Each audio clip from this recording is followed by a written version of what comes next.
Good morning students. How are you? Hope you all are fine. Now students, today we will read lesson number 9 poem Butterfly. तितली जो poem हम पहले पढ़ चुके हैं, हम उसी का बुक वर्क करेंगे, एक्सरसाइजेस करेंगे and we will do the book work also. Okay? And this all work whatever is it on board में, ये सारा आपको किस पे करना है बेटा? नोटबुक पे करना है. This work is not too much, ज़्यादा नहीं है. Only 2 questions are there and some make sentences and विलोम शब्द. Okay?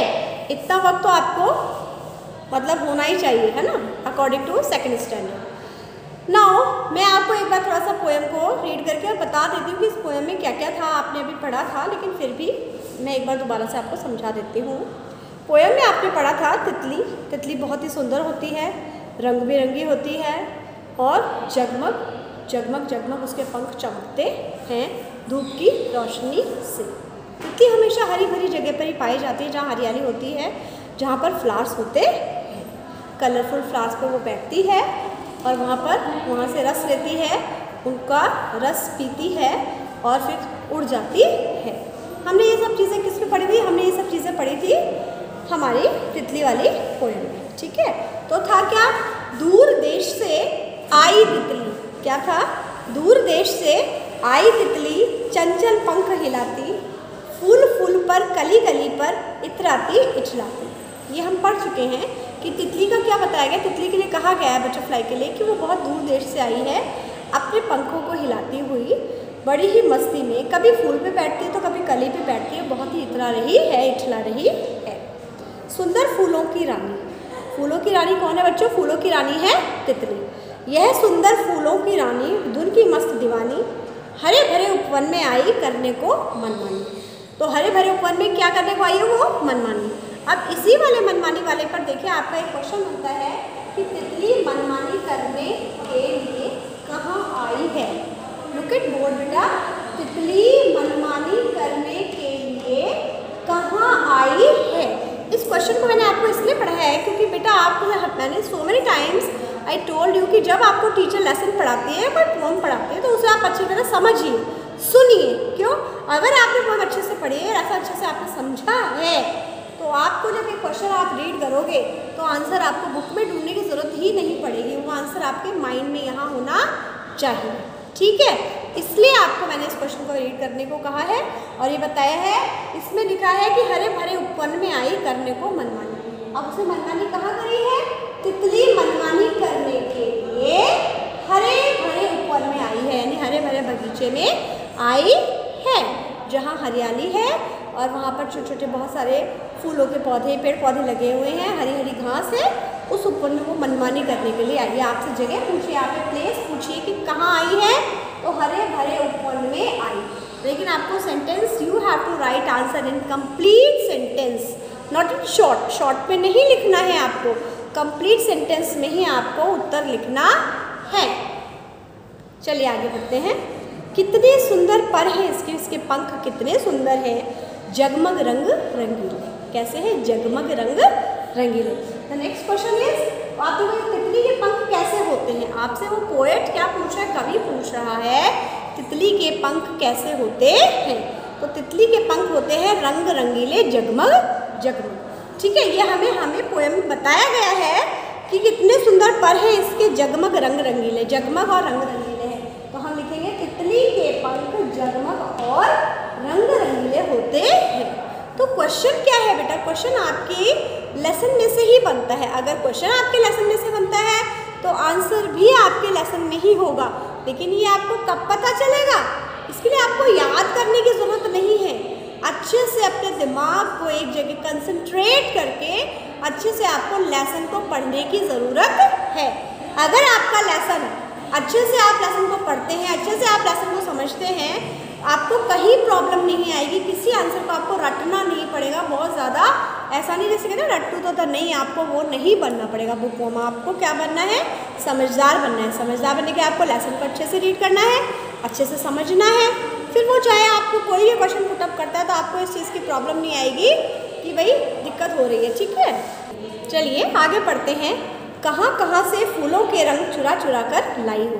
हालांकि मैंने आपको यहाँ पे केवल 2 क्वेश्चन ही करवाए हैं, लेकिन मैं बुक में से भी आपसे क्वेश्चन पूछ सकती हूँ कि तितली जो है इसमें पूछा है कहाँ कहाँ से चुरा के लाई है, तो फूलों के रंग उपवन से ही चुराए हैं उसने, रंग बिरंगे फ्लावर से।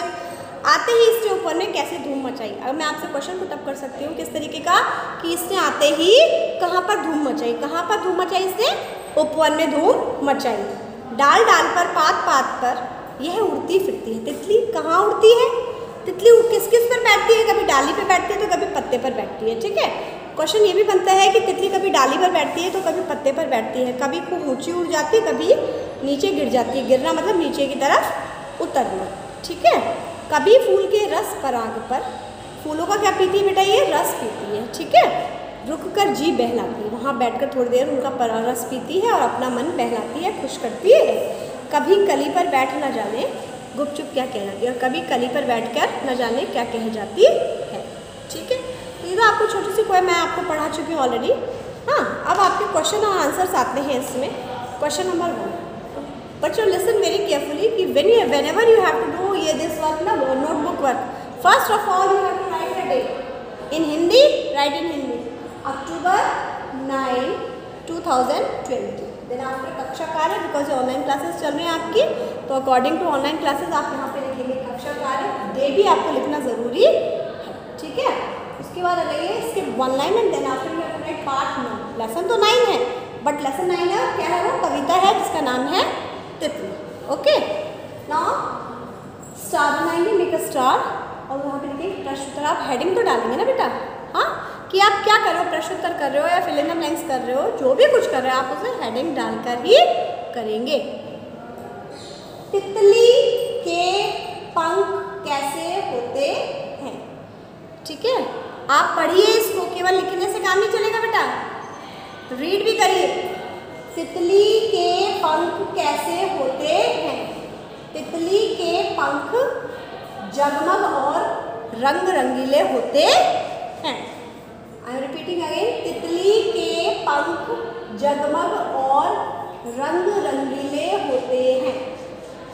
इन Hindi please be careful about मात्रास। मात्राओं का बहुत ध्यान रखिए, जैसे इंग्लिश में स्पेलिंग का ध्यान रखते हैं ना, हिंदी में मात्राओं से गलतियाँ होती हैं, तो मात्राओं का प्लीज़ ध्यान रखिए।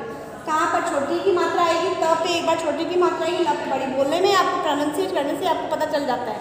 ठीक है, तो तितली के पंख जगमग और रंग रंगीले होते हैं। Skip 1 line after that and make a red line, red और ब्लू लाइन, आप कोई सी भी एक लाइन यहाँ पर खींच सकते हैं। Then again skip 1 line and write the question number 2। तितली मनमानी करने के लिए कहाँ आई है। तितली मनमानी करने के लिए कहाँ आई है। तितली मनमानी करने के लिए हरे भरे उपवन में आई है। हरे भरे उपवन में आई है। तो इस पे फिर आप अगेन एक लाइन स्किप करेंगे और आप यहाँ पर एक लाइन खींचेंगे। ओके, देन आपको देखिए बेटा, वाक्य बनाओ। नीचे देखिए वाक्य बनाओ आपके। ठीक है, ध्यान से देखिए वाक्य बनाओ में। वाक्य बनाओ में आपको, वाक्य बनाओ में बेटा क्या है कि वाक्य बनाते टाइम आपको ना अपने आप ही करना है, अपने आप करना है। क्या क्या अपने आप करोगे वाक्य बनाओ में। फूल, उपवन, देश, तितली, 4 वाक्य बनाओ मैंने आपको यहाँ पर लिखे हैं और ये आपको अपने आप ही लिखना है। मैंने यहाँ पे लिखा स्वयं करें। बेटा क्यों लिखा है मैंने ऐसा कि स्वयं करें, वो इसलिए लिखा है बेटा ताकि आप लोगों को ना समझ में आए कि आपको कैसे कैसे क्या करना है। वाक्य बनाओ एक ऐसी चीज़ है जो आपको खुद ही करनी चाहिए। मैं ऐसा नहीं ये 4 मैंने आपको दिए तो आपको 4 ही करने हैं। मैं कुछ भी कोई सा भी वर्ड दे सकती हूँ, जैसे रंग बिरंगा, तो आप लिख सकते हैं कि तितली के पंख कैसे होते हैं, रंग बिरंगे होते हैं। अब आपकी बुक में दिया हुआ है फूल, उपवन, देश, मैंने एक और पढ़ा दिया इसमें तितली। तो फूल बहुत सुंदर होते हैं। मुझे गुलाब का फूल पसंद है, मुझे लाल रंग का फूल पसंद है, मुझे येलो फ्लावर, मुझे सनफ्लावर बहुत पसंद है, सूरजमुखी का फूल मुझे बहुत पसंद है। फूल भगवान के चरणों में चढ़ाए जाते हैं, फूल बालों में लगाए जाते हैं, है ना। तो फूल से हम लोग कोई भी वाक्य बना सकते हैं। ठीक है, ऐसे ही दूसरा है उपवन। क्या है उपवन। उपवन मीन्स बगीचा। मैं बगीचे में घूम रहा हूँ। बहुत सी तितलियाँ बगीचे में उड़ रही हैं। बगीचे में सुंदर सुंदर फूल खिले हैं। बगीचा नहीं, उपवन में लिख सकते हैं। उपवन में सुंदर सुंदर फूल खिले हैं। हमारे घर के पास बहुत सुंदर बगीचा है ना, यह बहुत सुंदर उपवन है। मैं रोज शाम को उपवन में टहलने जाता हूँ या घूमने जाता हूँ। अब है देश। मेरे देश का नाम भारत है, ठीक है। मेरा देश बहुत अच्छा है, मेरा देश बहुत महान है, मेरा देश बहुत साफ सुथरा है। मेरे देश में बहुत से बड़े बड़े लोगों ने जन्म लिया है। मेरे देश के प्रधानमंत्री मिस्टर नरेंद्र मोदी जी हैं। और भी आप काफ़ी चीज़ें। मुझे मेरा देश बहुत अच्छा लगता है। मेरे देश की माटी की खुशबू मुझे बहुत अच्छी लगती है। मतलब वाक्य बनाओ होता क्या है? वाक्य बनाओ में बेटा जो पर्टिकुलर जो आपको वर्ड दिया होता है ना, वो वर्ड उसमें आना चाहिए, सेंटेंस में वो आना चाहिए, ठीक है। जैसे गाय दे दिया तो गाय के ऊपर आपको चाहे कितना भी कुछ, लेकिन गाय आपका वर्ड आना चाहिए। गाय के 4 पैर होते हैं, 2 सींग होते हैं, गाय का ये, गाय का वो, जो गाय के बारे में सब कुछ आना चाहिए। कहने का मतलब मेक सेंटेंस, यानी वाक्य बनाइए। किस पे? जो शब्द आपको दिया गया है पर्टिकुलर शब्द पे, वो पर्टिकुलर शब्द आपका आना भी चाहिए, ठीक है ना। लास्ट में हम देखेंगे, इसी के अंदर है यहाँ पर विलोम शब्द। क्या है ये विलोम शब्द? क्या है बच्चे? विलोम शब्द। विलोम शब्द का मतलब होता है, बुक नंबर पेज हमारा ये पेज नंबर 59 पर है आपकी बुक में, और उसमें लिखा है उल्टे अर्थ वाले शब्द। मैं भी यहाँ पे टॉपिक डाल सकती थी बेटा उल्टे अर्थ वाले शब्द, लेकिन कोई बात नहीं, विलोम शब्द है। दोनों चीज़ें, विलोम यानी जो शब्द आपको दिया है उसका उल्टा अर्थ, ठीक है। बुक में यही दिया गया है कि उल्टे अर्थ वाले शब्द लिखिए। अब जैसे यहाँ पर है नंबर 1 देखिए, देश। क्या है? देश। देश मेरा होता है, और जब हम अदर कंट्री में जाते हैं तो हम लोग क्या बोलेंगे? विदेश। तो देश, देश का क्या होगा? विदेश। देश का क्या होगा बेटा? विदेश। यहाँ पर देश का क्या होगा? विदेश। देश, विदेश। ओके, आगे जाइए, बैठना। जब आप बैठ गए हैं तो उल्टा क्या होगा? उठना। बैठना, उठना, दोनों उल्टे हो गए ना बेटा, तो ये विलोम शब्द है। बैठना, उठना। सुंदर। सुंदर यानी कि जो बहुत सुंदर है। कुरूप जो दिखने में हमें अच्छा ना लगे तो हम उसको कहेंगे कुरूप। कई बच्चे कहेंगे खूबसूरत भी होता है नाम। बेटा खूबसूरत होता है, लेकिन खूबसूरत किसका होता है? बदसूरत का। इसमें भी पर्टिकुलर वर्ड्स के पर्टिकुलर ही होते हैं। आप लिखेंगे तो दैट इज़ नॉट रॉन्ग, वो गलत नहीं है, बट पूरे मार्क्स आपको उसमें नहीं मिलेंगे। तो सुंदर, कुरूप। मात्रा देखेंगे, क पे छोटे की मात्रा रूप। ऊंचा, ऊंचा, नीचा, ऊंचा, नीचा, ऊंचा, नीचा। आना, जाना, आना, जाना, आना, जाना। चढ़ना, उतरना भी हो सकता है और गिरना भी हो सकता है। उतरना और गिरना दोनों भी हो सकते हैं, ठीक है। जब आप अपना काम फिनिश करते हैं तो लास्ट में टी साइन और पी साइन आपको लिखना ज़रूरी है, और ये आपका वर्क यहाँ पर फिनिश होता है। अब आपको ये सारा वर्क नोटबुक में करना है। अब आपकी तितली पोएम जो पोस्टमार्टम से जो आपका सिलेबस स्टार्ट होगा वो इस पोएम से स्टार्ट होगा, तितली से। इसमें हमने कितने वर्क्स करवाए? Total 5 works. कठिन शब्द, शब्दार्थ, प्रश्नोत्तर, विलोम शब्द और वाक्य बनाना। ये पांचों वर्क आपके 5 अलग अलग पेजेस पर होने चाहिए, नीट एंड क्लीन तरीके से, ठीक है। आई एम रिपीटिंग अगेन, एक बार 1 टाइम और मैं रिपीट कर रही हूँ। प्रश्नोत्तर, तितली के पंख कैसे होते हैं? तितली के पंख जगमग और रंग रंगीले होते हैं, ठीक है। फिर यहाँ पर लाइन कट खींचेंगे। तितली मनमानी करने के लिए कहाँ आई है? उत्तर देखिए, तितली मनमानी करने के लिए हरे भरे उपवन में आई है। वाक्य बनाओ, फूल, देश, उपवन, तितली। आप अपने आप बनाइएगा, ठीक है। नाउ विलोम शब्द में देखिए, देश, विदेश। बैठना, उठना, सुंदर, कुरूप, ऊंचा, नीचा, आना, जाना, चढ़ना, उतरना और गिरना। तो ये वर्क है बेटा, ये वर्क आपको सारा नोटबुक पे करना है। इससे पहले मैंने आपको कठिन शब्द और शब्दार्थ करवाए हैं, तो इस तरह से ये लेसन आपका ख़त्म होता है। इसमें ऐसा कुछ करने के लिए कुछ खास ज़्यादा जो था मैंने आपको करवा दिया है। और फिर ऐसे बच्चे हिंदी के लिए तो वे बहुत बोलते हैं कि madam there is too much work in written work in Hindi, तो इससे मैंने हिंदी में वर्क कम दिया है। मेरे हिसाब से तो ये कम है। अकॉर्डिंग टू 2nd स्टैंडर्ड मैं ये कह सकती हूँ कि शायद कुछ बच्चों को ज़्यादा लगे, बट अगर आप अपने काम को मन लगा के और बहुत ही कंसंट्रेशन के साथ करते हैं ना बेटा, तो ये वर्क ज़्यादा नहीं है। ना कोई वर्क ज़्यादा होता है, ना कोई वर्क कम होता है, ना कोई चीज़ कठिन होती है ना कोई चीज़ सरल होती है। होता क्या है बेटा, जब हम किसी चीज़ को समझ के करते हैं तो वो हमारे लिए बहुत आसान बन जाती है और हम उसे आसानी से कर लेते हैं, वो सरल बन जाती है। सरल थी नहीं वो, लेकिन हमने उसे सरल बना दिया, ठीक है। इसी तरीके से जब हम कंसंट्रेशन से कोई वर्क करते हैं, अपना ध्यान लगा के एकाग्रचित्त होकर कि हमें ये काम करना ही है, ये वर्क हमें फिनिश करना ही है, कि this is not too much, ये ज़्यादा नहीं है, तो आप अच्छे से कर सकते हैं। लेकिन अगर आपने मन में ये बिठा लिया है कि नहीं हिंदी वाली मैम तो बहुत वर्क देती हैं, वो मैम तो बहुत वर्क देती हैं, हमारे बच्चे करते नहीं हैं, या मम्मा ये तो बहुत सारा वर्क है मैं नहीं करूँ, नहीं बेटा, ऐसा नहीं है। ये सोचना भी आपके लिए बहुत गलत हो जाता है। क्यों? हाँ, कभी कभी अगर आपको लगता है, कभी कभी हो जाता है कि हम एक्स्ट्रा वर्क दे देते हैं, मैं मानती हूँ, लेकिन वो भी बहुत कम होता है, बहुत रेयर चांस होता है कि ऐसा हो। उसके लिए क्या करना, अगर ऐसा हो तो हम आपको फिर टाइम पीरियड भी ज़्यादा देते हैं, ठीक है।